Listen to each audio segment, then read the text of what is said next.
అడుగుతున్న క్వశ్చన్స్ గురించి నేను స్టార్ట్ చేస్తాను. బేసిక్గా లైక్ ఎట్లా ఉంటుంది అని అంటే what is the purpose of Java script అనేది స్టార్ట్ చేస్తారు మీకు. ఇప్పుడు ఒక వెబ్సైట్ కానీ ఒక వెబ్ అప్లికేషన్ కానీ జావా ఉంటే దాంట్లో what is the purpose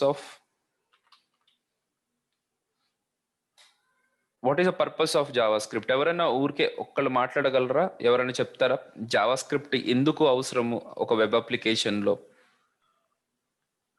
Yeah, it's for client side validation.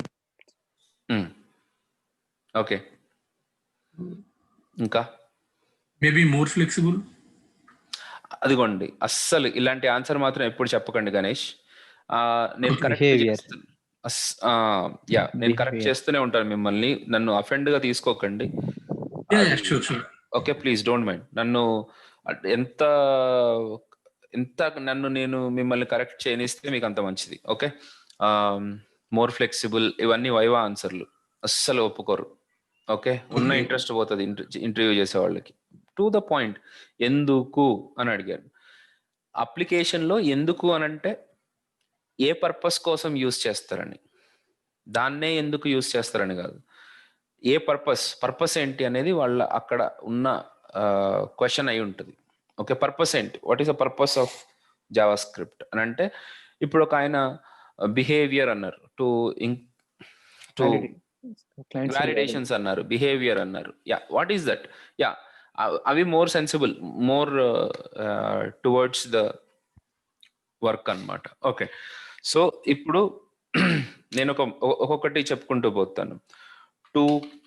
First ఈ రోజుల్లో జరుగుతున్నది ఏంటంటే to manipulate the HTML and CSS. ఇది ఫస్ట్ థింగ్. అంటే మన HTMLని CSSని మ్యానిపులేట్ చేయడానికి ఫస్ట్ జావా స్క్రిప్ట్ని యూస్ చేశారు. That is what actually called as behaviour. Manipulations అంటే ఏంటి? ఒక మౌస్ ఒక పర్టికులర్ బటన్ మీద క్లిక్ చేయగానే డ్రాప్ డౌన్ లాగా కిందకి డిస్ప్లే అవ్వడం, అదే బటన్ మీద మళ్ళీ క్లిక్ చేయగానే పైకి వెళ్ళిపోవడం, దట్ ఈస్ వన్ మ్యానిపులేషన్. అంటే నిజానికి అక్కడ మ్యానిపులేషన్ జరుగుతుందా? Is it really హ్యాపింగ్? ఇప్పుడు ఫర్ ఎగ్జాంపుల్ కెరౌజల్ ఉంది,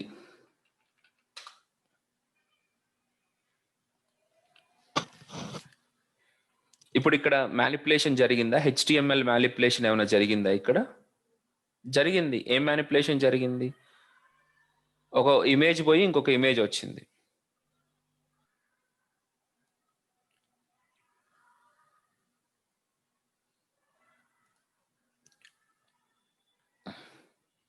ఇక్కడ ఏమైనా మ్యానిపులేషన్ జరిగిందా?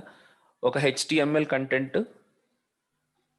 హైడ్లో ఉండేది షో అయింది, మళ్ళీ క్లిక్ చేస్తే షోలో ఉన్నది హైడ్ అయింది.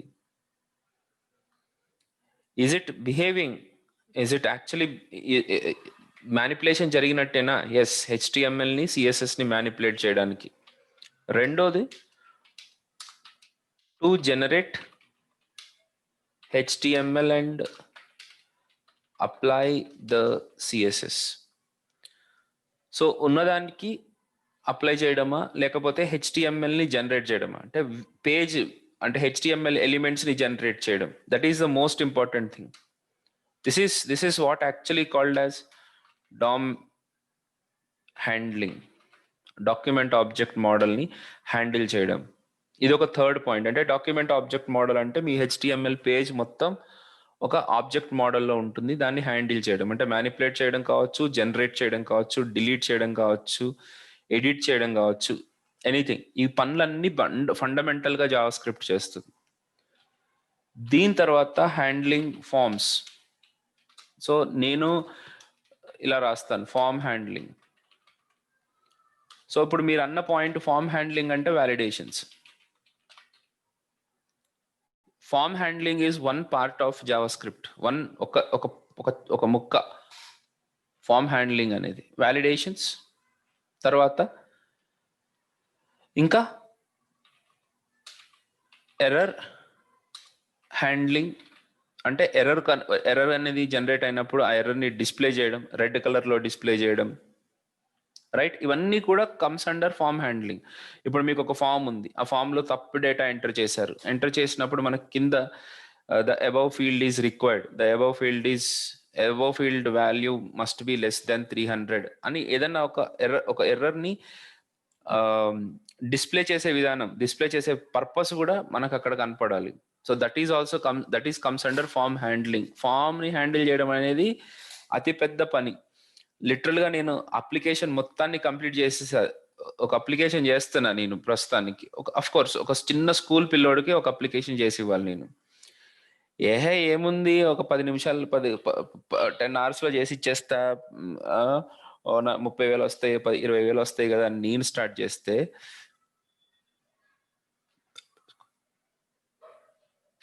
స్టార్ట్ చేస్తే మొత్తం అయిపోయింది. ఏపీఐస్ రాసేసాను, యూఐ రాసేసాను, అంతా అయిపోయింది. కానీ పరిస్థితి ఏంటంటే, చూడండి ఒకసారి, ఈ ఫార్మ్స్ దగ్గరకు వచ్చేసరికి, కాంప్లెక్స్ ఫార్మ్స్ క్రియేట్ చేసుకోవాల్సి వచ్చేసరికి, then it started taking a lot of time అనమాట. సో ఫార్మ్ హ్యాండ్లింగ్ అనేది యాంగులర్లోనైనా రియాక్ట్లో అయినా ఒక స్పెసిఫిక్ రోల్ ప్లే చేస్తుంది. So you have to be careful. So form handling ఇది కూడా అయిపోయిన తర్వాత మెయిన్గా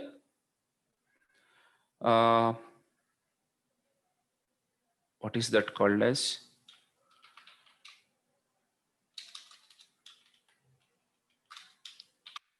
ఏపీఐ కాల్స్. ఏపీఐ కాల్స్ అంటే ఏంటి? సర్వర్ నుంచి డేటా తెచ్చుకోవడం, డేటాని ప్రజెంట్ చేయడం, ఈ పర్టిక్యులర్ వర్క్ కోసం కూడా జావా స్క్రిప్ట్ వాడతారు. Okay, that is done by Ajax. తర్వాత ఇంకొకటి ఏంటంటే మెయిన్గా వాట్ ఈస్ ఏ నావిగేషన్. అంటే ఒక పర్టికులర్ వ్యూ నుంచి ఇంకొక పర్టికులర్ వ్యూలోకి మార్చడం, ఈ నావిగేషన్ కోసం కూడా జావా స్క్రిప్ట్ వాడతారు. సో మనల్ని ఎవరైనా అడిగితే, ఇప్పుడు నేను సపరేట్గా మీకు ఒక పీడిఎఫ్లు ఇవ్వడం ఇట్లాంటివి ఇవ్వలేను, ఎందుకంటే ఈ క్వశ్చన్స్ అన్నిటిని నేను ఎక్కడ పెట్టలేను కూడా.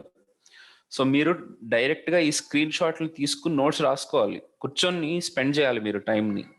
ఓకే, సో డెఫినెట్గా ఇవి అట్లా అడగగానే మనము టక టక టక టక చెప్తూ ఉండాలి. Especially my dear fresher friends, మిగతా వాళ్ళకి కొద్దిగా లిబర్టీ ఉంటుంది. ఎవరు రియల్గా ఎక్స్పీరియన్స్ ఉన్న వాళ్ళు దాన్ని ఏమంటారు, పులిహార కలిపో బిర్యానీ కలిపో ఏదో ఒకటి కలిపి ఆ ఇంటర్వ్యూని క్లియర్ చేస్తారు. కానీ ఫ్రెషర్స్కి పాపం పులిహార కలపడం రాదు. So definitely you had to do something. Okay, మీరు మిగతా వాళ్ళకంటే ఒక బెటర్గా ఏదో ఒక చెయ్యాలి మీరు. డెఫినెట్గా you have to do something. అంటే వాళ్ళు ఇట్లా క్వశ్చన్ అడగడం ఆలస్యం, ఇవన్నీ టక్టకా చెప్తూనే ఉండాలి. వై జావా స్క్రిప్ట్ అనగానే టప్ టప్ టప్ టప్ అని ఈ పాయింట్స్ అన్నీ మీరు చెప్పగలిగేటట్టు ఉండాలి. Okay, yeah. సో మోస్ట్లీ ఈ పాయింట్స్ చెప్తే చాలు. ఈ 6 పాయింట్స్ మనం కనుక అక్కడ మెన్షన్ చేయగలిగితే that will be good enough. Okay, so మరి జావా స్క్రిప్ట్ ఎందుకు? Yeah, anybody wants to say something?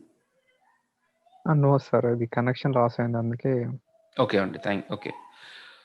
So ఇవి చెప్పేసుకున్న తర్వాత నెక్స్ట్ డెఫినెట్గా అడిగే క్వశ్చన్స్ ఏంటి అని అంటే, ఓకే ఇప్పుడు హెచ్టిఎంఎల్ మ్యానిపులేషన్స్ కానీ, డామ్ హ్యాండ్లింగ్ కానీ, హెచ్టిఎంఎల్ ఇవన్నిటిని ఎట్లా చేస్తారు?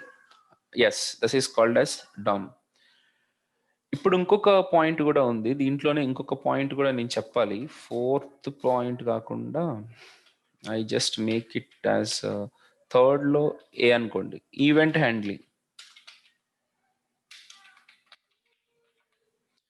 ఈ ఈవెంట్ హ్యాండ్లింగ్ ఎట్లా చేస్తాం మనము అంటే, ఒక బటన్ క్లిక్ చేసినప్పుడు ఏం జరగాలి, ట్యాబ్ని క్లిక్ చేసినప్పుడు ఏం జరగాలి, తర్వాత మౌస్ని క్లిక్ చేసినప్పుడు ఏం జరగాలి, ఇవన్నీ ఈవెంట్స్ అనమాట. Not only that events, page load అయినప్పుడు ఏం జరగాలి, పేజ్ ఎగ్జిట్ అయిపోతున్నప్పుడు ఏం జరగాలి, that all comes under events. Guys ఒక్క నిమిషం.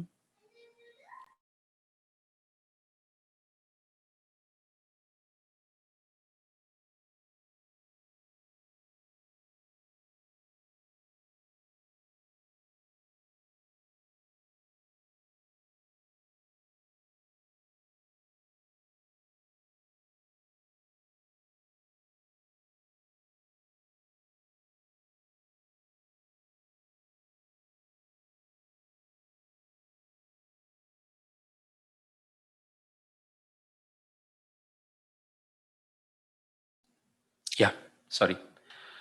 సో ఇవి event handling is also part of this one అన్నమాట. ఓకే, నెక్స్ట్ ఈవెంట్ హ్యాండ్లింగ్ కూడా అయిపోయిన తర్వాత ఇంకొకటి ఏంటి, ఒక్క నిమిషం.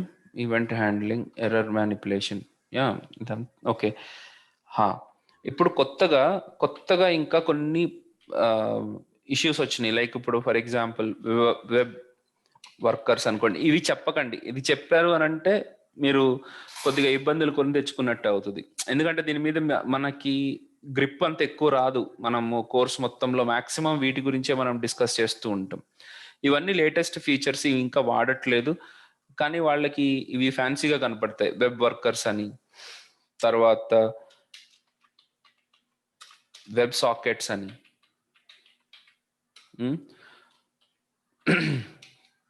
తర్వాత లోకల్ స్టోరేజ్ అని,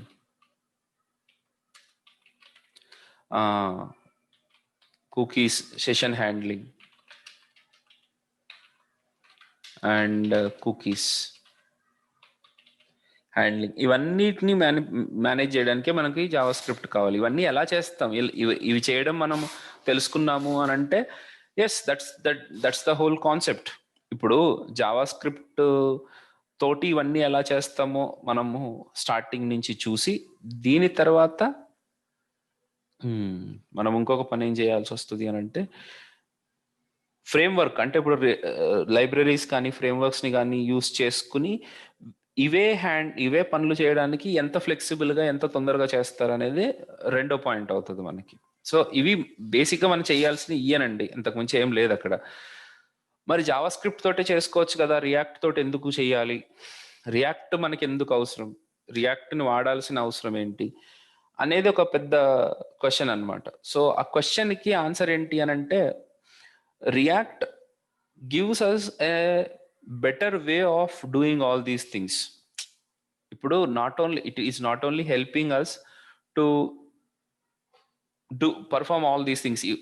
ఇవన్నీ చేయడానికి రియాక్ట్ హెల్ప్ చేయడం, రియాక్ట్ లైబ్రరీలో ఉండే మెథడ్స్ హెల్ప్ చేయడం అనే కాకుండా ఇంకా ఒక అప్రోచ్ ఇస్తుంది మనకు, ఒక బెటర్ వే ఆఫ్ డూయింగ్ అనేది క్రియేట్ చేస్తుంది. ఓకే, మనకి మెయిన్గా ఇది ఎట్లా ఉంటుంది అని అంటే,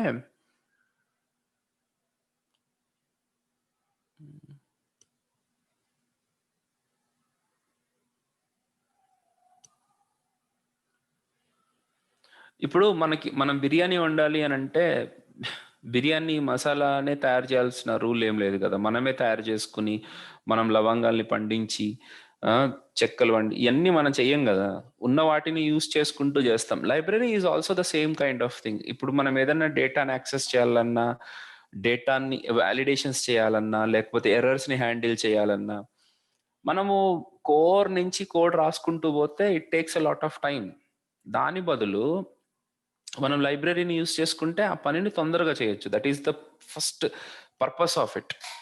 అండ్ ఇంకొకటి కూడా ఏంటంటే, మనము ఆ అప్రోచ్ ఫాలో అయితే డెఫినెట్గా మనకి ఒక బెటర్ అప్లికేషన్ అనేది జనరేట్ అవుతుంది. ఇప్పుడు ఇప్పుడు బిర్యానీ ఎగ్జాంపుల్ చెప్తున్నాను. మనమే రైస్ పండించి, మనమే లవంగాలు పండించి, ఇవన్నీ మనమే చేస్తూ పోతే ఇవన్నిటి కాంబినేషన్ కరెక్ట్గా ఉండదా అనేది కూడా దాని మీద కూడా తెలియదు మనకి. ఉండొచ్చు, ఉండకపోవచ్చు, రైట్? సో అట్లాంటి సిచ్యువేషన్స్లో ఏమవుతుంది, కాంబినేషన్ ఇన్ ద సెన్స్ ఈ రైస్ దానికి సరిపోతుందా లేదా. ఇప్పుడు బిర్యానీ రైస్ అని సపరేట్గా చెప్తారు, రైట్? ఇప్పుడు ఆల్రెడీ ఉన్నాయి మనకి, మొత్తం ఫుల్ సెట్టే వచ్చేస్తుంది మన ఇంటికి. జస్ట్ మనం కలుపుకుంటే చాలు, చికెన్ తెచ్చుకొని కలుపుకుంటే చాలు. సో అంటే అది ప్రాసెస్డ్ ఫుడ్, ఇవన్నీ జాగ్రత్తల గురించి చెప్పట్లే, ఈజీగా అవ్వడం గురించి, బెటర్గా అవ్వడం గురించి చెప్తున్నాను. మీరు ఎలా వండినా ఒక లెవెల్ ఆఫ్ బిర్యానీ అయితే మనకు బయటకు వస్తుంది అన్నట్టు. ఎనీవేస్, ఇప్పుడు ఏంటంటే ఈ లైబ్రరీస్ని కానీ ఫ్రేమ్వర్క్స్ని కానీ వాడుకుని కనుక మనం అప్లికేషన్స్ డెవలప్ చేస్తే మనకి అప్రోచ్ అనేది కరెక్ట్గా ఉంటుంది. లేకపోతే అన్ని మనం ఓన్గా రాసుకుంటూ ఉంటే మేబీ దానివల్ల ఫ్యూచర్లో ఇబ్బందులు రావచ్చు ఆ అప్రోచ్ వల్ల అనే ఇష్యూస్ అన్నీ జనరేట్ అవుతూ ఉంటాయి అన్నమాట. So hope you understood my point. ఎందుకు మనం లైబ్రరీస్ని వాడుతూ ఉంటాం అంటే అనేది. ఇప్పుడు నావిగేషన్ ఉంది, నావిగేషన్ చేసుకోలేమని కాదు. విండో విండో ఆబ్జెక్ట్ యూస్ చేసి మనం నావిగేషన్స్ చేసుకోవచ్చు. డామ్ మ్యానిపులేషన్స్ చూస్ చేసి కూడా మనం నావిగేషన్స్ చేయొచ్చు.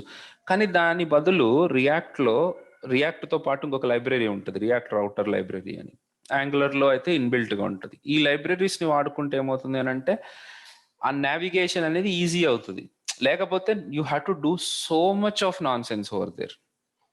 And at the same time generation of HTML and CSS అనే పాయింట్ ఆఫ్ వ్యూలో, applying the HTML and CSS అనే పాయింట్ ఆఫ్ వ్యూలో, ఇవి రెండు అప్లై చేయాలి అని అనుకునేటప్పుడు మీకు చాలా కష్టాలు ఎదురవుతూ ఉంటాయి ప్యూర్ జావా స్క్రిప్ట్లో చేస్తే. అదే రియాక్ట్లో చేసుకుంటే మనకు ఒక అప్రోచ్ ఉంటుంది, ఆ అప్రోచ్ తోటి సింప్లిఫై అవుతుంది. ఎనీవేస్, మీరు వర్రీ అవ్వకండి, నేను ఇలా చేస్తుంది అని చెప్పడం కాదు. నేను ఈరోజు ఏదైతే చెప్పానో వీటన్నిటిని నేను జస్ట్ ఇవి రెండు కాకుండా ఓకే, స్ట్రైట్ అవే చెప్తా, ఇవి రెండు కాకుండా మిగతా అన్నిటిని నేను నా 2 months ఆఫ్ కోర్స్ మొత్తం దాన్ని సపోర్ట్ చేయడానికే సరిపోతుంది.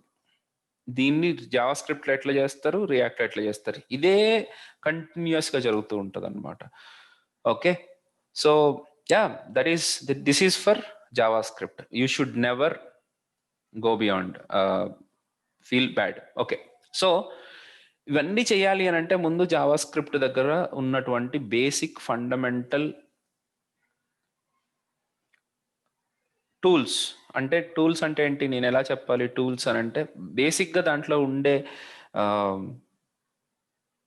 Foundational issues like for example declaration ఎలా చేస్తాం, తర్వాత డేటా టైప్స్ ఏంటి, తర్వాత ఆపరేటర్స్ ఏంటి, ఇవన్నీ కూడా మనం తెలుసుకోవాలన్నమాట. ఈ ప్రాసెస్లో అగైన్ ఇండిపెండెంట్, ఇప్పుడు ఫర్ ఎగ్జాంపుల్ డిక్లరేషన్ ఉంది, డిక్లరేషన్ అనే కంటెక్స్ట్లో మీకు కొన్ని ఇంటర్వ్యూ క్వశ్చన్స్ ఉంటాయి. అలాగే డేటా టైప్స్ అనే కంటెక్స్ట్లో మీకు కొన్ని ఇంటర్వ్యూ క్వశ్చన్స్ ఉంటాయి. ఆపరేటర్స్ అనే కంటెక్స్ట్లో స్పెసిఫిక్ ఇంటర్వ్యూ క్వశ్చన్స్ ఉంటాయి. అండ్ మీకు ప్రతి దాంట్లోనూ మళ్ళీ ప్రోగ్రామింగ్ క్వశ్చన్స్ అనేవి కూడా మళ్ళీ వస్తాయి. ప్రోగ్రామింగ్ క్వశ్చన్స్ అంటే ఇప్పుడు ఒక చిన్న ప్రోగ్రామ్ ఇచ్చి రాయమంటారు, రాయమని చెప్పి దాంట్లో ఈ ఎర్రర్ వస్తుంది, ఒక ఎర్రర్ చూపించి దాన్ని ఎలా సాల్వ్ చేస్తావు అని అడుగుతారు. సో ఇవి మనం అర్థం చేసుకోవాలి, స్టెప్స్లో కాన్సెప్ట్ తెలుసుకోవాలి, ప్యారలల్గా దాన్ని ఇంటర్వ్యూలో ఎలా అడుగుతారో తెలుసుకోవాలి, దానికి ఎలా ఆన్సర్ చేయాలో తెలుసుకోవాలి. అండ్ నెక్స్ట్ లెవెల్ ఏంటంటే దాన్ని మనం రియల్ టైంలో ఎలాగ అప్లై చేయాలో కూడా తెలుసుకోవాలి. సో ఇవి 3 కవర్ చేయడానికే నాకు 2 నెలలు పడుతుందని చెప్తాను. ప్రతి ఇష్యూస్లోనే ఇలాగే ఉంటుంది. ఓకే, ఒకటి ఇంటర్వ్యూ, రెండోది ప్రోగ్రామాటికల్గా ఎట్లా సాల్వ్ చేయాలి, మూడోది రియల్ టైంలో మనం ఇంప్లిమెంట్ చేసేటప్పుడు ఎలా చేయాలి అని. Okay, yeah, and of course real టైంలో చేసేటప్పుడు as well as best practices ఏంటి అనేవి కూడా నేను చెప్పాలి. అందుకని ప్రతి ఒక్క ఇష్యూలో నేను మెన్షన్ చేసేటప్పుడు చాలా టైం కన్జ్యూమింగ్ ప్రాసెస్ అన్నమాట ఇది. Okay okay, so let us start. Declarations, data types, operators, statements, expressions, తర్వాత డేటా టైప్స్ చెప్పాను కదా, స్టేట్మెంట్స్, ఎక్స్ప్రెషన్స్ అండ్ అదే స్టేట్మెంట్స్లోనే మీకు ఇఫ్, ఎల్స్, ఫర్, వైల్ ఇవన్నీ వస్తాయి. ఓకే, తర్వాత ఎరేస్, ఆబ్జెక్ట్స్, ఇవి కంటే ముందు నేను చెప్పాల్సింది ఫంక్షన్స్. ఎందుకో తెలియదు, ఫంక్షన్స్ ముందుగా చెప్తాను నేను. ఫంక్షన్స్ తర్వాత ఆబ్జెక్ట్ ఓరియంటెడ్ జావా స్క్రిప్ట్. దీనికంటే ముందు ఆబ్జెక్ట్స్ అయిపోయిన తర్వాత మీకు డామ్ గురించి డిస్కస్ చేయాలి. DOM, events and object oriented JavaScript, then Ajax. ఇవి ఓవరాల్గా మనం నేర్చుకోవాల్సిన టాపిక్స్ జావా స్క్రిప్ట్లో. ఇంతే, ఇవే మోస్ట్లీ వీటి చుట్టూనే తిరుగుతూ ఉంటుంది. సో మోస్ట్లీ వీటి చుట్టూ తిరుగుతున్నప్పుడు first let us start directly with the declarations.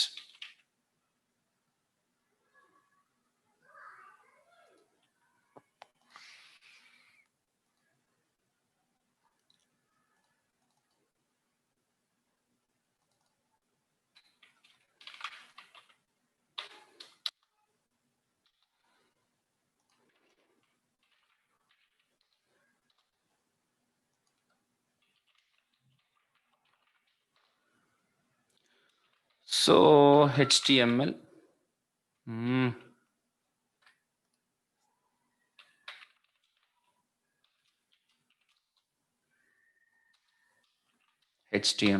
HTML లోపల నేను స్క్రిప్ట్ ఇలా రాస్తాను. సో పర్సనల్గా ఎవరైనా కనీసం నాకు ఇది కూడా రాయడం రాదు, అంటే ఎట్లా రాయాలో కూడా తెలియదు అనేదన్నా ఉంటే మీరు నాకు మెసేజ్ పెట్టొచ్చు. ఓకే, సో మెసేజ్ పెట్టండి. I will give you the number at the end of the day. నాకు ఫోన్ చేయండి, పర్లేదు. నేను మీకు సెషన్స్ అరేంజ్ చేస్తాను చాలా క్విక్గా. So script. సో ఫస్ట్ ఏంటంటే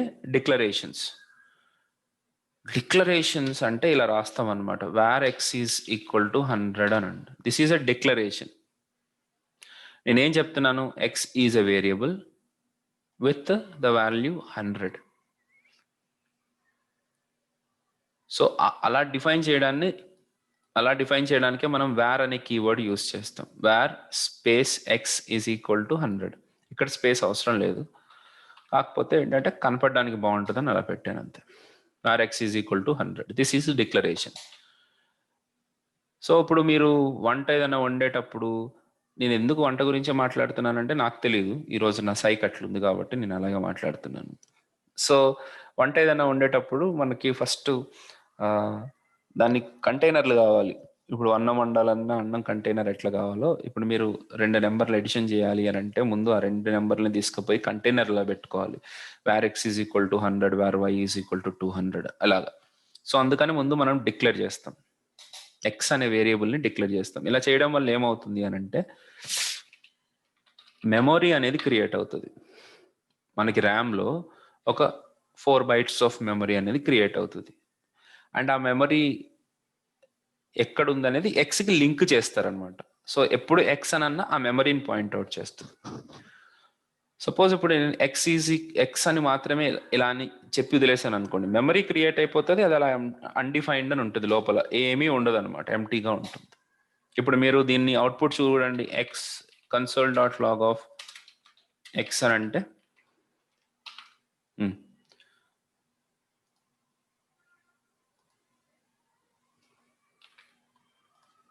ఇక్కడ చూడండి, ఎక్స్లో ఏం వాల్యూ ఉంది, అన్డిఫైన్డ్ అని ఉంది. సో ఎప్పుడైతే ఎక్స్ ఈజ్ ఈక్వల్ టు 100 అని అన్నామో అప్పుడు ఏం జరుగుతుంది, ఎక్స్లోకి ఆ మెమరీలోకి 100 అని చేరుతుంది. 100 అనే వాల్యూ, బైనరీ వాల్యూ స్టోర్ అవుతుంది. Then I say console.log of x, అప్పుడు ఆ మెమరీలో ఉండే వాల్యూని తీసి మనకి డిస్ప్లే చేస్తుంది. ఇప్పుడు లైన్ నెంబర్ 4 ఎగ్జిక్యూట్ అవుతున్నప్పుడు ఏమని డిస్ప్లే అయింది, అన్డిఫైన్డ్ అని డిస్ప్లే అయింది. లైన్ నెంబర్ 6 ఎగ్జిక్యూట్ అవుతున్నప్పుడు 100 అనే వాల్యూ డిస్ప్లే అయింది. సో ఇక్కడ డిక్లేర్ చేసినప్పుడు ఫస్ట్ లైన్ నెంబర్ 3 ఎగ్జిక్యూట్ అవుతున్నప్పుడు జస్ట్ మెమరీ అనేది క్రియేట్ అవుతుంది, అంతేగాని దాంట్లో వాల్యూ వెళ్ళదు. console.log ఆఫ్ ఎక్స్ అని అన్నప్పుడు ఆ ఎక్స్ పాయింట్ చేస్తున్న మెమరీలో ఏముంది, ఏమీ లేదు, కాబట్టే అన్డిఫైన్డ్ అని ప్రింట్ అయింది. తర్వాత నేనేం చెప్పాను, ఎక్స్ ఈజ్ ఈక్వల్ టు 100 అని అన్నాను. అంటే ఎక్స్ ఏ మెమరీని అయితే పాయింట్అవుట్ చేస్తుందో ఆ మెమరీకి 100, ఆ మెమరీ లోపల 100 అనే వాల్యూ పెట్టింది. దాని తర్వాత console.log ఆఫ్ ఎక్స్ అని అన్నప్పుడు ఆ మెమరీలో ఉన్న వాల్యూని ప్రింట్ చేయండి. ఇప్పుడేముంది, 100 అని ఉంది, అందుకనే 100 ప్రింట్ అయింది. Yes, this is called as declaration. Okay, ఇప్పుడు చూడండి, అయితే ఈ డిక్లరేషన్స్లో మనకి ఒక బ్యూటిఫుల్ కాన్సెప్ట్ ఉంది. The concept is actually called as hoisting. So మీరు ఏదైనా రెజ్యూమ్ పంపించగానే ఫస్ట్ ఏం జరుగుతుంది అని అంటే, యాక్చువల్గా ఇంటర్వ్యూ షెడ్యూల్ చేసే ముందే మీకు ఆ హెచ్ఆర్ఏ 4-5 క్వశ్చన్లు అడుగుతుంది. టాలెంట్ అక్విజిషన్ మేనేజర్స్ అని అంటున్నారు ఈ మధ్య, వాళ్ళని హెచ్ఆర్స్ అనట్లే. వాళ్ళు ఒక 4-5 క్వశ్చన్లు రాస్తారు. ఆ 4-5 క్వశ్చన్లో ఫస్ట్ క్వశ్చన్ ఇదే, మోస్ట్లీ హాయిస్టింగ్ అనే క్వశ్చనే ఉంటుంది. ఎవరికైనా ఎక్స్పీరియన్స్ అయితే చెప్పండి, ఈ హాయిస్టింగ్ అనే క్వశ్చన్ అడిగిన వాళ్ళు ఎవరైనా ఉంటే ఒకసారి ఊరికే నన్ను అడిగారు సార్ అని చెప్పండి, ఎవరైనా అటెండ్ అయిన వాళ్ళు ఉంటే.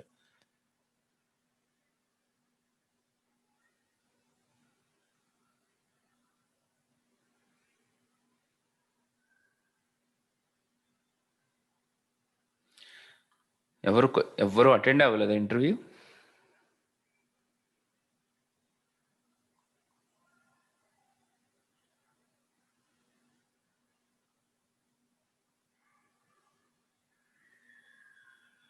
Okay, that's fine, not an issue.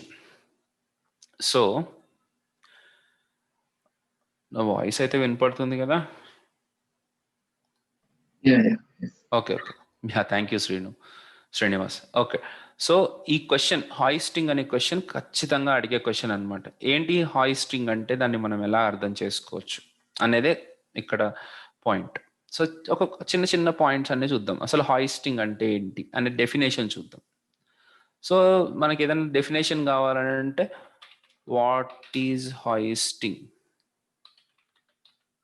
In Java script అని టైప్ చేసాం. సో ఫస్ట్ వచ్చిన డిఫైనేషన్ వచ్చేసి ఇదిగోండి ఇక్కడ.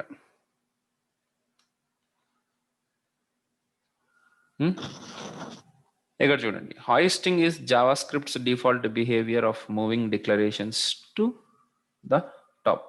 నేను ఆల్రెడీ ఇంతకు ముందు కూడా డిస్కస్ చేశాను ఈ విషయం, కానీ ఇప్పుడు మీనింగ్ తెలుసుకుందాం. Hoisting is JavaScript's default behaviour of moving declarations to the top. అయితే ఇక్కడ చూడండి ఒకసారి, ఇదంతా తీసేద్దాం. సపోజ్ ఇప్పుడు నేను var x is equal to 100 x అని అన్నాను. దాంట్లో ఏం వాల్యూ పెట్టకుండా console.log of x అని అంటే I'll get an output called undefined. అదే అసలు ఏ వేరియబుల్ డిక్లేర్ చేయకుండా కనుక నేను దాంట్లో ఉన్న వాల్యూ ఏంటి అని కనుక అడిగితే I will get an error. ఒకసారి చూద్దాం.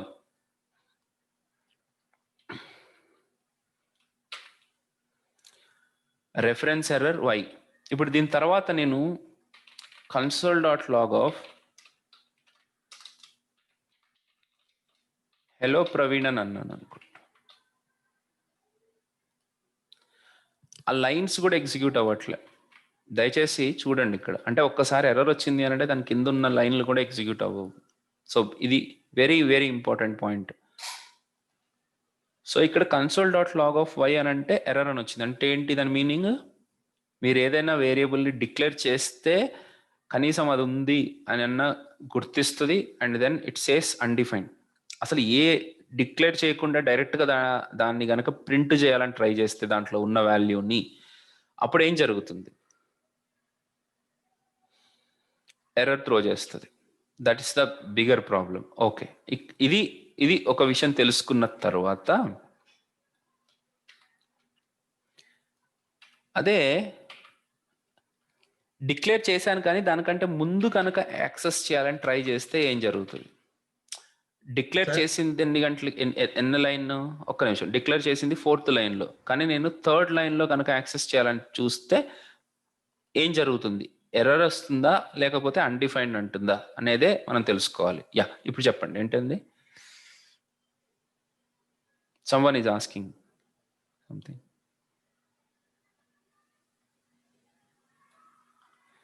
ఎవరో డౌట్ అడుగుతున్నారు కదండి.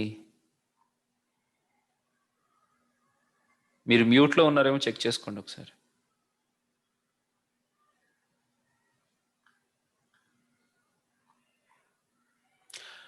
ఓకే, సో అదే ఇప్పుడు వేరియబుల్ డిక్లరేషన్ కంటే ముందు లైన్ నెంబర్ 4లో డిక్లేర్ అయింది. దానికంటే ముందు కనుక మనం వేరియబుల్లో ఉన్న వాల్యూని యాక్సెస్ చేసుకోవడానికి ట్రై చేస్తే ఏం జరుగుతుంది? హలో సార్, ప్రవీణ్ సార్ చెప్పండి.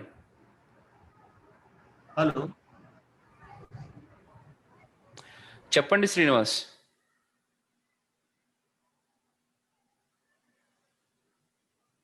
భరత్ వినపడుతుందా? గణేష్, కిరణ్? Yes. వినపడుతుంది sir. Bharat Voice is clear. Srinivas ఏమైందండి?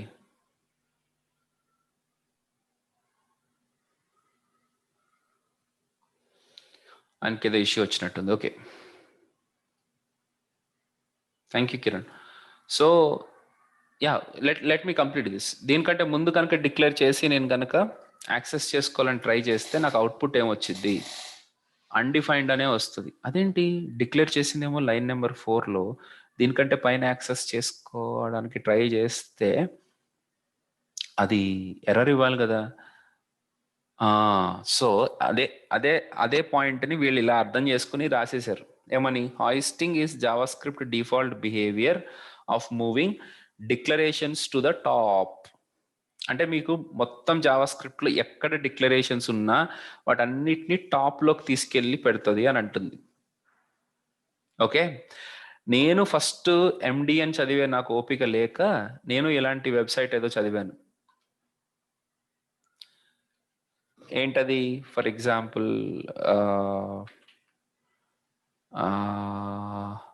What was that, yeah, hoisting ఇక్కడే ఉంటుంది. కానీ ఎండిఎన్ డాక్యుమెంట్స్లో ఇక్కడ భలే ఆన్సర్ ఇచ్చాడు. Conceptually, for example, strict definition of hoisting suggests that variable and function declarations are physically moved to the top of your code, but this is not in fact happens. Instead, the variable and function declarations are put into the memory during the compilation phase.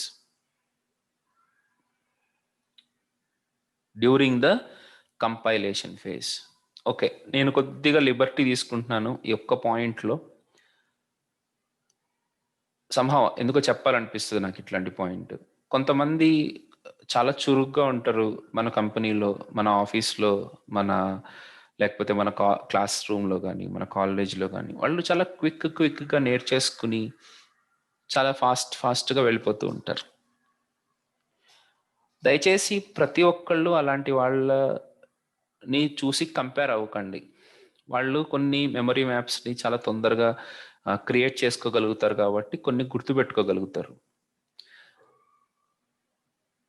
మిగతా వాళ్ళు ఏంటంటే అంత ఫాస్ట్గా ఆ మ్యాప్స్ని create చేసుకోలేరు. So డెఫినెట్గా takes time. ప్రతి ఒక్క మనిషికి డిఫరెంట్ ఫేజ్లోనే అర్థమవుతుంది. దీంట్లో అర్థం చేసుకునే టైం ఇవ్వడం అనేది ఉంటుంది కదా, చాలా ఇంపార్టెంట్. నేను ఎందుకు ఈ పాయింట్ చెప్తున్నానంటే, దీన్ని చదవగానే అర్థం కాదు. దీన్ని చదివేటప్పుడు మెమరీలో పెట్టడం ఏంది, కంపైలేషన్ ఫేజ్ ఏంది, వేరియబుల్ ఫంక్షన్ డిక్లరేషన్ అంటే ఏంటి, అసలు డిక్లరేషన్ అంటే ఏంటి, stays exactly where you typed in your code. ఇదంతా అర్థం చేసుకోవడానికి మనము చాలా రకాల అనాలిసిస్ చేయాలన్నమాట. నేను జావా స్క్రిప్ట్ నేర్పిస్తున్నాను, నేను చెప్తాను ఈ పాయింట్స్ అన్ని. ఇది ఒక్కటే కాదు, ఇన్ ద ఫ్యూచర్ మీరు చాలా విషయాలు చదవాల్సి వస్తుంది. అప్పుడు మాత్రం మీ ఓపిక, డెఫినెట్లీ మీ పేషెన్స్ మాత్రమే మీకు హెల్ప్ చేస్తుంది. సార్ వాళ్ళందరికీ ఏమో చాలా తొందరగా అర్థమైపోతుంది, నాకు అర్థం కావట్లేదు. వాడు అయ్యా, మన కాన్సెప్ట్, మనం బతకడానికి మెయిన్ కారణం మన ఓపిక. మనమే ఓపిక చేసుకుని టైం తీసుకుని పెట్టుకోండి. ఓకే, రెస్ట్లెస్గా ఉన్నారా, ఎందుకు పనికి రాకుండా పోతారు. వాళ్ళెవరో 10 మీటర్లు దూకుతున్నారు కదా అని చెప్పి మనం దూకాల్సిన రూల్ ఏం లేదు.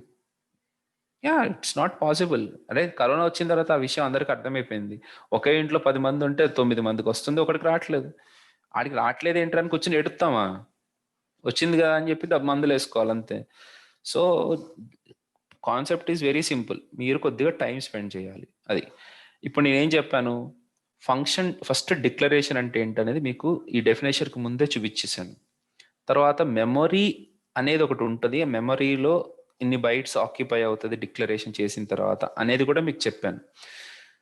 ఇప్పుడు ఏం చెప్తున్నానంటే కంపైలేషన్ ఫేజ్ అని చెప్తున్నాను. దీంట్లో 4 క్వశ్చన్స్ వస్తాయి. Okay, interview questions. సో డిక్లరేషన్స్లో హాయిస్టింగ్ కాకుండా ఇంకొకటి ఉంది, కంపైలేషన్, ఇంటర్ప్రిటేషన్, ఇంకొకటి ట్రాన్స్పైలేషన్. రెడీ? సో ఇప్పుడు దీంతో పాటు ఇంకొక బ్యూటిఫుల్ డిఫరెన్స్ ఉంటుంది మీకు. ఏంటంటే what is the difference between program and script?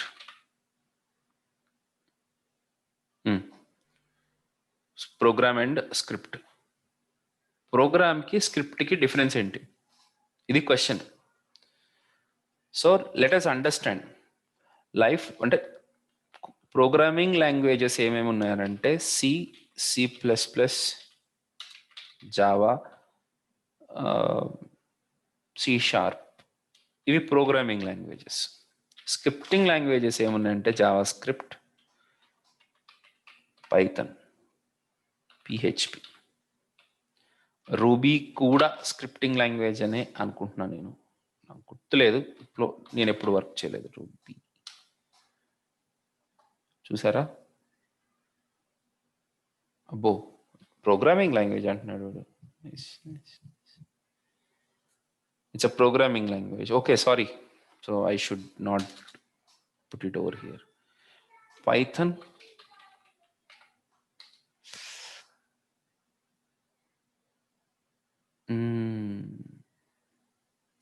So ఎక్కడో కొడుతుంది. పైథన్ ప్రోగ్రామింగ్ లాంగ్వేజ్ కాదు, Python definitely a scripting language.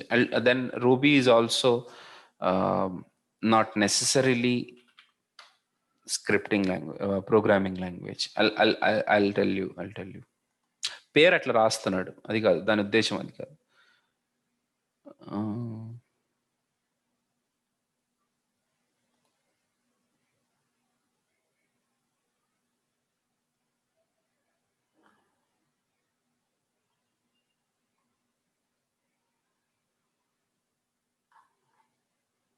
Okay, దీని గురించి నేను చూస్తానండి.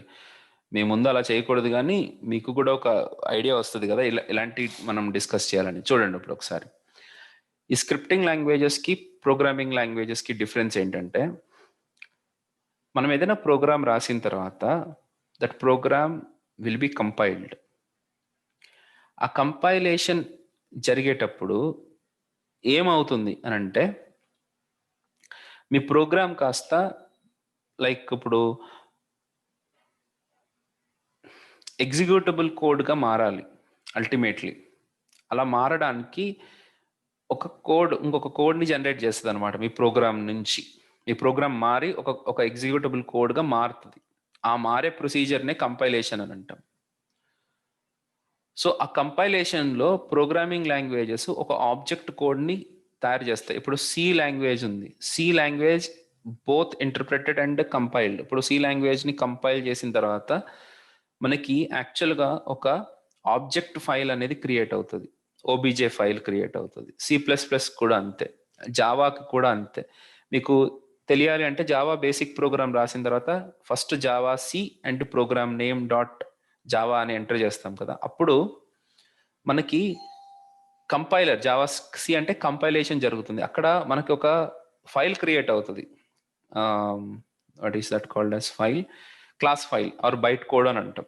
ఆ కోడ్ని జనరేట్ చేసి ముందు ఇస్తుంది అనమాట. సేమ్ C#లో కూడా అంతే. ఈ కోడ్ని జనరేట్ చేయడం అంటే బైట్ కోడ్ని జనరేట్ చేయడం అనేది కంపైలేషన్ ద్వారా అయిన తర్వాత వచ్చే అవుట్పుట్.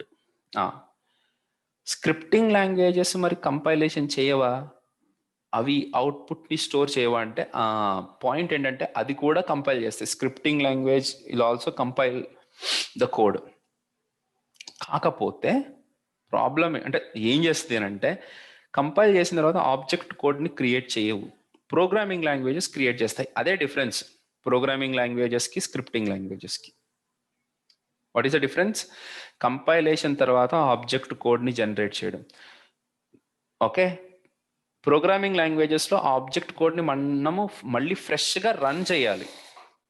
ఓకే, అందుకనే జావాలో అయితే జావా స్పేస్ ఆ ఆబ్జెక్ట్ కోడ్ ఫైల్ నేమ్ ఇస్తాం, అప్పుడు అది రన్ అవుతుంది. స్క్రిప్టింగ్ లాంగ్వేజెస్లో ఏంటంటే, మనం కోడ్ రాసిన తర్వాత కంపైల్ అయిపోవడం, ఇమ్మీడియట్గా కోడ్ ఎక్కడ స్టోర్ అవ్వదు, ఇమ్మీడియట్గా కోడ్ రన్ కూడా అయిపోయి అవుట్పుట్ వచ్చేస్తుంది. That is the difference. Code generate అవుతుంది కానీ స్టోర్ అవ్వదు. మనం స్టోర్ చేయలేమా అంటే చేయలేం. నేనైతే చేయలేదు ఇప్పటి వరకు నా లైఫ్లో. Compiled and immediately interpreted, immediately ఆ రెండు స్టెప్ బై స్టెప్ జరిగిపోతాయి అనమాట. రెండింటికి మధ్యలో గ్యాప్ ఉండదు. PHP అంతే, పైథాన్ అంతే, జావా స్క్రిప్ట్ అంతే. ఈ మూడు స్క్రిప్ట్ని కంపైల్ చేసి ఇమ్మీడియట్గా ఎగ్జిక్యూషన్ అనేది జరిగిపోతుంది ఆ ఇంటర్ప్రెటర్లో. దిస్ ఈస్ ద డిఫరెన్స్ అన్నమాట. ఇప్పుడు చూడండి, ఈ వేరియబుల్స్ అనేవి మళ్ళీ ఇక్కడ చూడండి, ఈ variable declarations are put into memory during the compilation phase. ఇప్పుడు నేను ఇందాక ఎక్స్ప్లెయిన్ చేసింది ఏంటి, స్టెప్ బై స్టెప్ ఎగ్జిక్యూషన్ గురించి చెప్పుకుంటూ వచ్చాను. ఫస్ట్ ఈ ప్రోగ్రామ్ ఒకసారి కంపైలేషన్లోకి వెళ్ళినప్పుడే మెమరీలోకి ఎక్కడెక్కడైతే వేరియబుల్ డిక్లరేషన్స్ ఉన్నాయో ఆ వేరియబుల్స్ అన్నిటికీ మెమరీ అనేది క్రియేట్ అయిపోతుంది. డిక్లరేషన్కి మెమరీ మాత్రమే క్రియేట్ అవుతుంది, వాల్యూస్ వెళ్ళవు, మెమరీ క్రియేట్ అయిపోతుంది. ఎగ్జిక్యూషన్ జరిగేటప్పుడు console.log(x) అని అన్నాము అని అంటే అప్పుడు మీ ప్రోగ్రాము ఎక్స్ అనేది ఉందా లేదా అనేది మెమరీని అడుగుతుంది. మెమరీ ఏం చెప్తుంది, ఎక్స్ అనేది ఉంది అనే చెప్తుంది కదా. సో అందుకనే నాకు అవుట్పుట్ ఏమొచ్చింది, అన్డిఫైన్డ్ అని వచ్చింది. Point number 1. అంటే ఇప్పుడు ఒకవేళ నేను ఇలా రాశాను అనుకోండి, console.log(y) అన్నాను, కంపైలేషన్లో ఇది ఎర్రర్గా రాదు, కంపైలేషన్లో ఇది ఎర్రర్గా రాదు. ఓకే, ఇది ఒక కన్సోల్ స్టేట్మెంట్ అని వదిలేస్తాం అంతే. ఇక్కడ ఒక డిక్లరేషన్ ఉన్నప్పుడు ఆ కంపైలేషన్లో ఆ మెమరీని క్రియేట్ చేస్తుంది. ఇప్పుడు ఎగ్జిక్యూషన్ ఫేజ్, కంపైలేషన్ అయిపోయింది, నెక్స్ట్ ఎగ్జిక్యూషన్ ఫేజ్లో console.log(y) అని అనగానే ఏం జరుగుతుంది, కన్సోల్ వై ఉందా లేదా అని మెమరీని అడుగుతుంది అనమాట. మెమరీ ఏం చెప్పింది, అరే లేదు వై, మరి నువ్వు ఎందుకు యాక్సెస్ చేస్తున్నావు అని ఎర్రర్ ఇచ్చేస్తుంది. అక్కడ వై లేదు అని చెప్పి ఎర్రర్ వచ్చేస్తుంది. ఇప్పుడు చూడండి అవుట్పుట్ ఇక్కడ, y is not defined, y is not at all defined అని ముందుగానే చెప్పేసింది. This is the simple difference, ఎందుకంటే మెమరీలో లేదు కాబట్టి, అది విషయం. Okay right. ఇప్పుడు ఇది అయిపోయిన తర్వాత suppose what happens if I give x is equal to 999 అని అంటే ఏం జరుగుతుంది, console.log(y) అనేది ఎలాగో ఎర్రర్ వస్తుంది అనే సంగతి మనకు అర్థమైపోయింది. దీన్ని తీసేద్దాం. ఇప్పుడు console.log(x) అని అంటే ఏం జరుగుతుంది, what will be the output here I'm going to get, undefined వస్తుందా 999 వస్తుందా? డెఫినేషన్ని మళ్ళీ ఒకసారి చదవాలి మనం. The variable declarations and function declarations are put, declarations not the definitions, assign చేసే వాల్యూ అనేది రాదు. Declarations are put into memory during the compilation phase. Only declarations will be placed in the memory. Undefined will come, I think. Yeah, ఇక్కడ undefined అని వస్తుంది, ఇక్కడ 100 అని వస్తుంది. Sorry 100 కాదు, 999. యా, సో ఎట్లా చెప్పాలి సార్ వాట్ ఈజ్ హాయిస్టింగ్ అంటే, ఏం లేదయ్యా, మనకి ఒక ప్రోగ్రాంలో ఎన్ని వేరియబుల్ డిక్లరేషన్స్ ఉన్నాయో వాటన్నిటికీ మెమరీ కంపైలేషన్ టైంలోనే క్రియేట్ అయిపోతుంది. అలా అయిపోవడాన్ని హాయిస్టింగ్ అంటారు. అంతేగాని moving the code in to top, moving ఎట్లా అవుతాయి ఫిజికల్గా, ఇవన్నీ మూవ్ పైకి ఎలా వెళ్ళిపోతాయి, పైకి మూవ్ అయిపోతాయా, అదేంటి నాన్ సెన్స్. ఒకవేళ పైకి మూవ్ అయిపోతే ఏమైపోవాలి, 999 కూడా మూవ్ అయిపోవాలి కదా. ఇవన్నీ ఇక్కడికి మూవ్ అయిపోతే 999 కూడా మూవ్ అవ్వాలి కదా. That's where the problem is. Move అవ్వవు, మెమరీ మాత్రమే అసైన్ అవుతుంది. మొన్న ఒక హెచ్ఆర్ అడిగితే your hoisting definition is not so clear అండి నాకు చెప్తుంది. Okay, that's fine madam, you must be checking in some other websites, try to go to hoisting in MDN. Okay, so there you'll find out this definition, but remaining websites will give you so and so definition and clear cheppin tarvata is it so Praveen annadame. Okay, so మీరు కొద్దిగా patience ఉంచాలి అట్లా. Okay, నీకు ఇది కూడా తెలియదా అని నువ్వు అడగకూడదు. హెచ్ఆర్స్తో మాట్లాడేటప్పుడు, టాలెంట్ అక్విజిషన్స్ వాళ్ళతో మాట్లాడేటప్పుడు మెల్లగా మాట్లాడండి. ఒకవేళ వాళ్ళని మిమ్మల్ని ఆబ్జెక్టిఫై చేసినా సరే మీరు జాగ్రత్తగా చెప్పండి, మ్యామ్ నాకు అది అర్థమైంది, నాకు ఇలా అర్థమైంది అని చెప్పండి. Okay, come back. సో ఇది హాయిస్టింగ్ అని అంటే.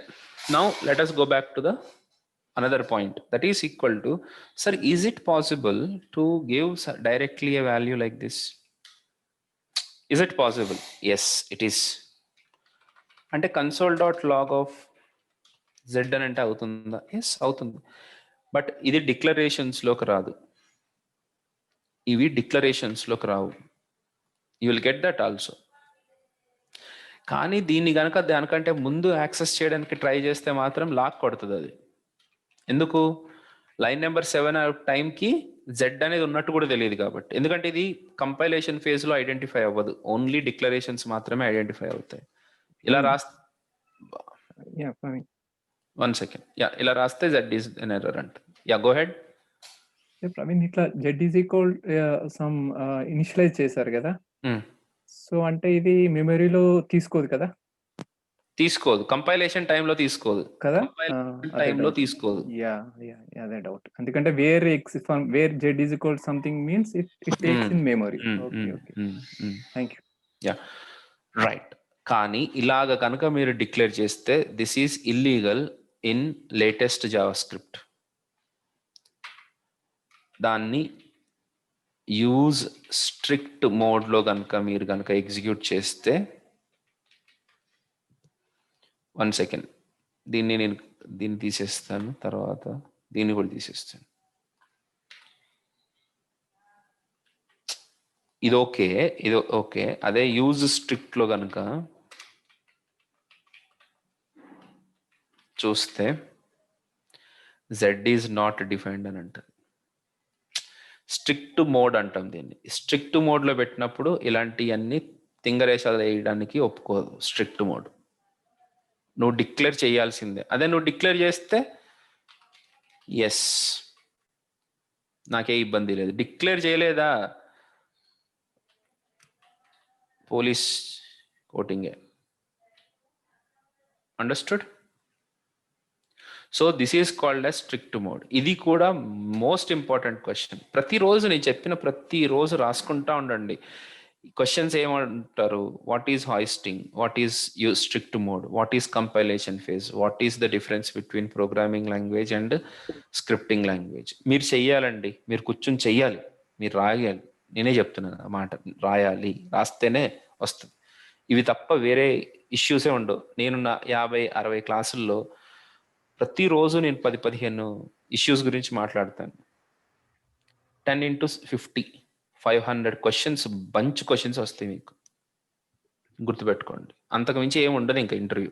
Okay, so be ready for that. Okay, so anyways this is not allowed in the strict mode. Okay right. ఇప్పుడు మనము var x is equal to 999 అని అన్నాము. ఈ వీటి వేర్ ఎక్స్ అనే దాన్ని వేర్ ఎక్స్ వరకు మాత్రమే పట్టుకుంటే that is called as declaration. ఈ డిక్లరేషన్స్ ఎన్ని రకాలుగా ఇవ్వచ్చు? మనము లెట్ ద్వారా కానీ కాన్స్ట్ ద్వారా కానీ ఇలా కూడా ఇవ్వచ్చు. లెట్ తోటి చేసుకోవచ్చు, కాన్స్ట్ తోటి చేసుకోవచ్చు. So what is the difference between let based declarations and what is const based declarations? What is the difference between variable and other things? ఇవి ఎప్పుడు ఇంట్రడ్యూస్ చేశారు? ES 6 అంటే ఏంటి? ఇయర్ 2015లో జావా స్క్రిప్ట్ లో వచ్చిన మార్పులు ఏంటి? What is definition? డెఫినేషన్ అంటే ఏంటి? డేటా టైప్స్ ఏంటి? ఇవన్నీ మనము రేపు చూద్దాం. Okay, so please read these issues. ఒకసారి మీరు ఈరోజు చెప్పిన పాయింట్స్ని మీరు మళ్ళీ ఒకసారి చదవడానికి ట్రై చేయండి. మీరు ఎక్కడైనా ఉంటే నాకు చెప్పండి, ఈ డెఫినేషన్ నాకు ఇలా తెలిసింది, ఏంటి దీని మీనింగ్ ఏంటి అని అడిగితే will discuss about it. Okay guys, that's it for today. Any doubts please go head.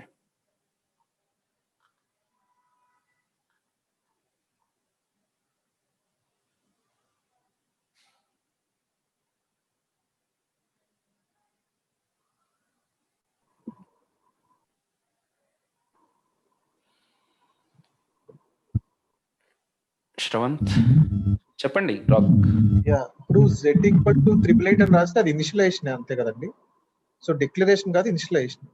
Constant తీసేస్తే Z ఈక్వల్ టు ఇది 888 అని రాసేస్తే అది ఇనిషియలైజేషన్. యా, కానీ ఇల్లీగల్ ఇది. ఓకే, యా ఫైన్ అండి. సార్ నల్ ఎప్పుడు వస్తాయి సార్? నల్ అనేది ఒక డేటా టైప్. బేసిక్ గా నల్ ఎప్పుడు వస్తుంది అని అంటే, you can never create null. మీరు నల్ అనే దాన్ని మీరు ఎప్పటికీ క్రియేట్ చేయలేరు. Var x is equal to null అని అంటే ఇది నువ్వు క్రియేట్ చేసినట్టు కాదనమాట. What is the type of X అని అంటే ఇట్ ఈస్ ఆబ్జెక్ట్ అని అంటది. ఎప్పుడు క్రియేట్ అవుతుంది నల్ అని అంటే ఎంటీ టెక్స్ట్ బాక్సెస్ పెట్టుకుంటాం చూసారా, అప్పుడు నల్ అనేది క్రియేట్ అవుతుంది అనమాట. I repeat, empty text box, empty input elements లోనే నల్ అనేది ఉంటుంది. మిగతా టైంలో మీరు ఇలా అసైన్ చేసిన ఎక్స్ లో యాక్చువల్ గా టైప్ ఆఫ్ ఎక్స్ అని అంటే ఆబ్జెక్ట్ అంటది తప్ప నల్ అని అన్నది. Okay, so you have to be careful about it. ఇలా డిక్లేర్ చేస్తే అది నల్ వస్తుంది అని అనుకోకూడదు. ఇక్కడ ఇది ఆబ్జెక్ట్ అన్నది, type of X is not null, it is object. ఇప్పుడు మీరు ఎంటీగా పెట్టినా నల్ రాదు. ఇది స్ట్రింగ్ అని, ఓకే సరే, ఎక్స్ లో ఉన్న వాల్యూనే చూసుకుందాం. సపోజ్ ఇక్కడ నల్ అని అన్నారు అనుకోండి, ఆ వాల్యూ ప్రకారం నల్ అని కనపడుతుంది, వాల్యూ బట్టి నల్ అనేది కనపడుతుంది. కానీ ఇక్కడ ఇది స్ట్రింగ్ నల్ లాగా అనమాట, ఇది డేటా టైప్ నల్ కాదు. ఓకే, ఎప్పుడు వస్తుంది అని అంటే నా ఆన్సర్ వచ్చేసి when there is a empty text box beginning లో. అది కూడా మీరు మళ్ళీ ఎంటర్ చేసి డిలీట్ చేస్తే మళ్ళీ దాంట్లో ఉన్న వాల్యూ నల్ అవ్వదు, దాంట్లో ఉన్న వాల్యూ ఎంప్టీ స్ట్రింగ్ అవుతుంది. బిగినింగ్ లో ఆ ఇన్పుట్ బాక్సెస్ అన్నిట్లో నల్ ఉంటుంది. అది yeah. Hello sir, var x for var x తీసుకున్నారు అనుకోండి, సో మెమొరీలో స్పేస్ తీసుకుంటుంది అన్నారు కదా, అవును. అది ఎట్లా అంటే దేని బేస్ మీద తీసుకుంటుంది? అంటే ఫర్ ఎగ్జాంపుల్ బయట అది నంబరా లేకపోతే స్ట్రింగా బూలియన్, అది ఎన్ని బైట్స్ మెమొరీ తీసుకుంటుంది? అవును, ప్రతి దానికి ఇప్పుడు ఒకటే మెమరీ ఉంటుంది, 4 bytes. ఓకే, అంటే అది మీన్ నంబర్ కావచ్చు, స్ట్రింగ్ కావచ్చు, బూలియన్ కావచ్చు. అలా కాదు, ఇప్పుడు ఇక్కడ డేటా టైపే లేదు కదా, మనం అసైన్ చేసేదాకా డేటా టైప్ అనేది రాదు దానికి.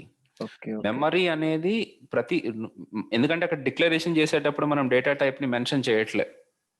మీరు దాంట్లో బులియన్ వేరియబుల్ పెట్టుకున్నా అది ఫీల్ అవ్వదు. ఓకే, అంతే. ఓకే,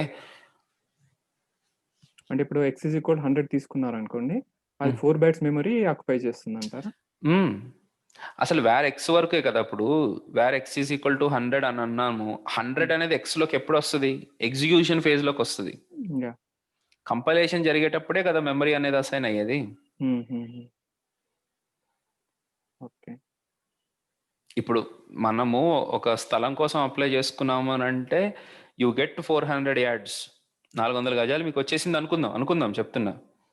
అరే నేను దాంట్లో చిన్న దాన్ని ఏమంటారు డాగ్ హౌస్ కడతానన్నా సరే యూ గెట్ ఇట్ అంతే. ఇప్పుడు డాగ్ హౌస్ ఉంది కాబట్టి ఆటోమేటిక్ గా స్థలం తగ్గిపోదు కదా. అట్లా మనకు వేరియబుల్ డిక్లేర్ అయినప్పుడు మెమరీ అనేది అసైన్ అవ్వడం అనేది ఫిక్స్డ్ గానే ఉంటుంది. That is not dynamically changed. The memory what you will get it అనేది. యా, సి లాంగ్వేజ్ కంపారిజన్ చేసుకుంటున్నట్టున్నారు. సి వేరమ్మా, సి వేరు, జావా వేరు అండ్ జావా స్క్రిప్ట్ వేరు. దీంట్లో ఇది పద్ధతి. దీన్నే మనం ఏమంటామంటే డైనమిక్ టైపింగ్ అని అంటాం. ఓకే, దీన్ని డైనమిక్ టైపింగ్ లోకి వస్తుంది అనమాట ఈ ప్రాసెస్ అంతా. Okay, okay guys, I have work to do. So may I quit for the day? Tomorrow at the same time we will be meeting back. Okay, chalo guys. Sure. Thank you. Bye sir. Thank you, sir.